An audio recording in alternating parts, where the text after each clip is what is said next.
You can now tell in t-shirts that I'm pregnant.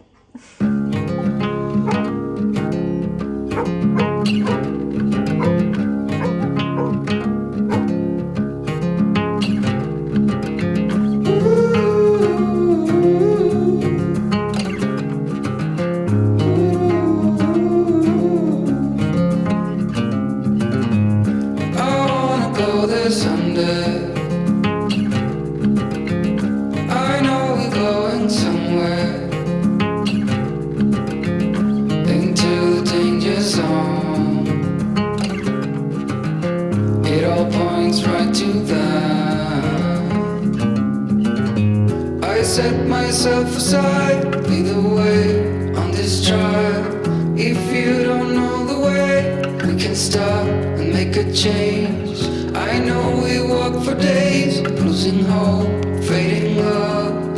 This night will be okay, waking up to another day.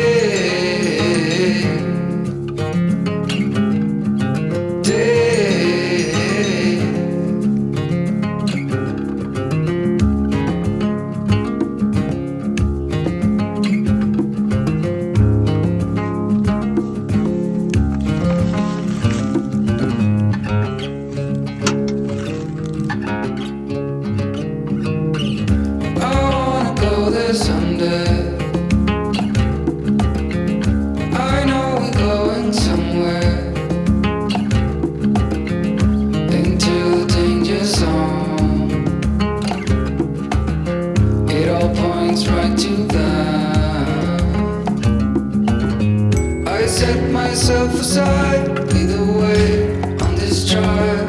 If you don't know the way, we can stop and make a change. I know we walk for days, losing hope, fading love.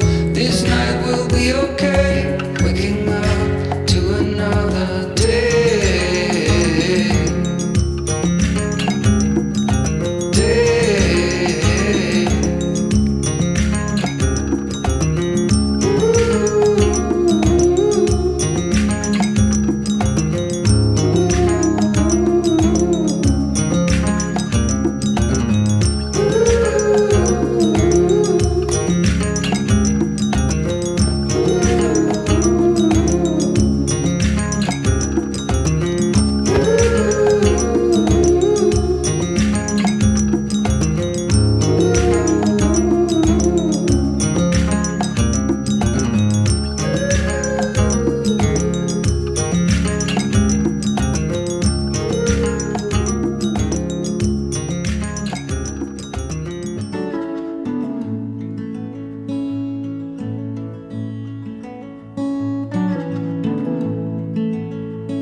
Drive the same roads every day.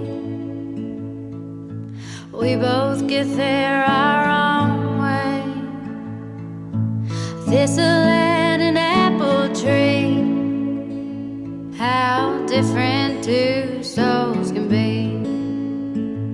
But we both grow from the same sorrow. If we both know we'll be together tomorrow, I can be like a tree in the wind. Same old roots, but I can bend, turning to understand and sway together.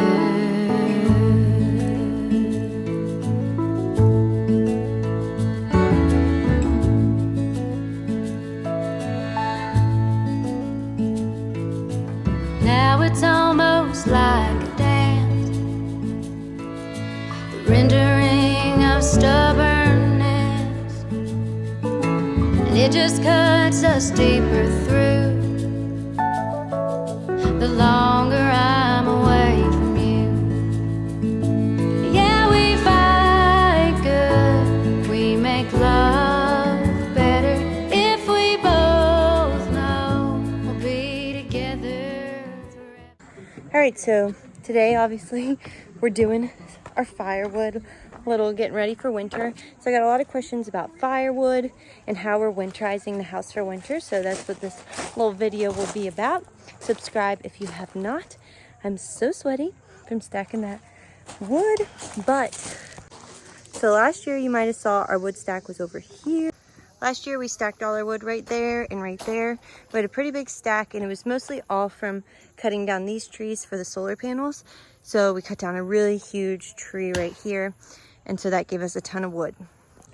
This year we just started getting firewood when we had the skid loader, so we went and brought some trees out of the wood. There isn't a ton of dead trees around the house, and so we're looking for dead trees so that they're already dried out. Normally when you cut and stack wood, you want it to sit for at least a year so that it can get nice and dried out, so it doesn't form creosote in your chimney. You want dry wood. Last year we risked it a lot and used not wood that wasn't completely dried out because we had no other options. So we moved in January. From January to March we had a fire. And so we went through a lot of wood, and it was mostly because our house is not weatherized well. So our stove here is actually pretty small. It's a pretty small opening. Here's my hand, and there's the opening. So we've had to use really short pieces of wood to be able to load it. And it didn't heat like we expected it to, but I think it's mostly because of our windows. So there's quite a few reasons why our house didn't hold heat well and our fire didn't work very well for us. So we had some mornings where you'd wake up and see your breath, but all of it was completely our fault. So one, our wood was not completely dried out, which makes a really big difference. And then our whole house is windows that haven't been replaced. So literally all four sides of the house, or all three sides of the house, are windows. This is a log wall that's not insulated. And then we have the windows up here also. And all of these, some of them are old sliding doors. These windows are really, really old. They're not even like double pane or anything. So this year we're going to put the plastic on the windows that seals in the heat and put bubble wrap in between the window and the plastic so that it insulates the windows a lot better. We're also gonna find some curtains and hang some curtains on the window.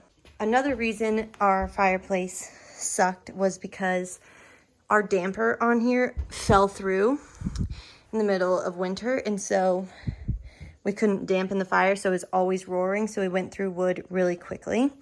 And so we're gonna fix that this year. Another reason is that this isn't closed in, so you can even see right now, that's literally just outside. So this year we're going to close all that in and insulate it so that we don't have to worry about heat escaping so quickly through there. Also, our stove does have a spot to hook up a fan. So we could hook up a fan if we wanted, and that would circulate the air around the stove, because this is a radiant heat stove, so it just puts off heat right next to the stove. We have that little fan that sits on top that blows the heat a little, but you can hook up an electric fan to it that would blow the air that is next to the stove so that it moves around the room. So as most of you know, we have a baby coming in February, so it's a big deal that we have a warm house this year, but there's so many variables that we need to fix since last year that I have a lot of hope that our home will be warmer. We've even thought about getting a bigger stove, and we still might, just because you can't load large pieces of wood into that stove, which makes it difficult to like load it up for the night.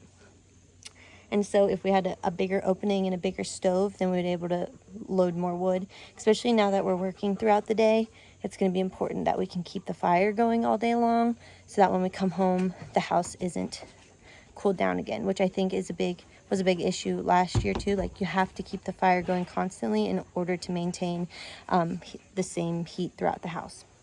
Another thing we're changing from last year, so last year our wood used to be over there, and we'd always have to go through the front door to load in the wood, which all of our whole house is in the front room. And so all the heat would escape every time we open the front door. And so we're going to move the wood to the back. So if you've seen the back of our house, it is literally a junkyard for all of our stuff that doesn't fit in the house. So I'm so excited because my parents are coming in a couple weeks and we are building a shed, which will be literally life-changing for us. So right here next to the house, here's the house. Here's this big spot. We park our cars there. Right here, we're gonna put a big shed. I think it's gonna be like 10 by 16 or 12 by 16, something like that. We're gonna build just a huge shed right here to store all of our things. So we're gonna clear this out, build up a shed. So stay tuned for that in a couple weeks. That will be fun. So that will allow us to clean out all of this stuff, and everything back here will have a spot in the shed. So like we have our generator, gas cans, we have our storage bins up there, all of our tools and everything that's back here will then go in the shed. So then once back here is cleaned out, then we are going to go ahead and stack our wood underneath here and back here so that it's really easily accessible and it stays dry through the winter. That was another problem last year, is if it would snow or if it would rain, the wood would get wet and then we wouldn't have any dry wood because we didn't have any space in the house to store any wood. And so that will keep all of our wood dry through the winter, and we can go through the back door to get more wood, which won't let as much air escape because it's in a little cubby hole in the mudroom back there. So I think combining all of those little changes will really help keep our house warm this winter. And we're definitely going to need more wood from what we have now. So we got about 6 trees down. We were hoping to get a lot more, but the skid loader broke. So we're going to have to cut down more trees eventually here. Dylan just cut up and is chopping all that wood, and it's only taken about 1 day to get through all that firewood. We'll get it chopped and stacked, but it's definitely not going to be enough for the winter unless all these changes make a big difference and we don't go through wood as fast. We went through wood really, really quickly last year, but it's mostly because we didn't have a damper on the stove, so the wood just burned up really quick. So we'll fix all those problems this year, which will make a huge difference. For kindling and things like that, I got questions about. We usually just chop at a little piece of wood to get kindling and save all our cardboard and paper products to use as fire starter. But really the goal is to not let the fire go out, because if the fire goes out, it takes a long time to get it started again and get it blazing like you want it to be. As far as like having wood ready in the house is also another big thing, because you don't want to be going outside all the time to get more wood. I'm hoping to get like a bench for by the front door here, and we'll stack wood underneath. Last year Dylan just made a makeshift little bench, but having a real bench would be nice. And then we usually have like a little bucket of kindling and a pile of cardboard that we've used in the house. So it'll be interesting to see how much these changes affect how much wood we go through. I'm really hoping it keeps the house warmer. I know insulating the windows will make a huge, huge difference, because you could just feel the air escape from the windows. Last year we would hang like moving blankets on the windows. So the thing is, once we hang all of the bubble wrap and the plastic, you won't be able to see out of most of the windows, which is going to make me sad. So I might do it to all of them except these two. I'll still put the plastic but not the bubble wrap in between, because it'll be so ugly. But we'll see. It'll be worth it if the house is warm for the little baby. Yeah, if you have any more questions, leave them in the comments below. And thank you so much for watching. If you haven't yet, please subscribe. It really helps me out. And we'll see you next time. Oh, little guy. How'd you catch him? We can never catch him. Alright, it's the end of the day. So we're going to try to use the log splitter and see how it works.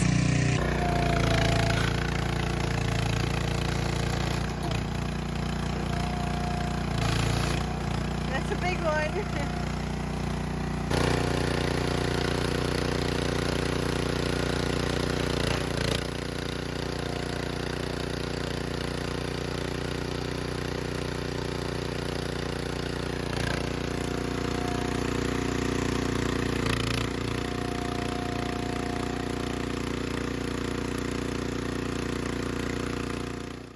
We did it. We cut all that wood. Dylan cut it all. You have anything to say? Why do you gotta do that? Do what? You always do that. Look at me. I don't want to be on camera right now. Oh.